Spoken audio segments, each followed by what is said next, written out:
Yan yung manager sa mga inasal. Huh? Ayan, mga super mom. Saan ano? Saan Ito na naman ang aking. Hello. Sa Anonas. Sa may malapit Babaya, sa... utang na naman ang bayad dito. At least na... Maghatid ako utang. at least naiipon, di ba? Oo nga. Oh. Utang. Utang. Pati delivery boy utang. Paano tayo nito? Puro na lang tayo utang. Oy, hindi enjoy ang life pag walang utang. Tama. Kailangan marunong ka lang magbayad. Tama. Di ba? Ang linggo na ano? Hello mga supermom. Kinakantsawan niya ako puro utang. Pero, salbahe. Pag dumaan ako sa pwesto nila, Hinahatak. hinahatak niya ako para magdagdag ng lista. Di ba ang bait? Tapos ngayon kinakantsawan ako na utang daw. Di ba? Madapa ka, Ngayon, ay, nay.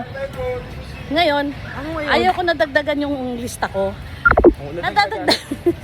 Nadadagdagan tuloy. Salbahe, walang hiya talaga naman. Saan ka sasakay? Sasakyan mo? M, daanan pala tayo ni daddy mo, M. Daanan pala tayo ni daddy mo. Dito na lang tayo. Akala mo utang, hindi utang. Ayan.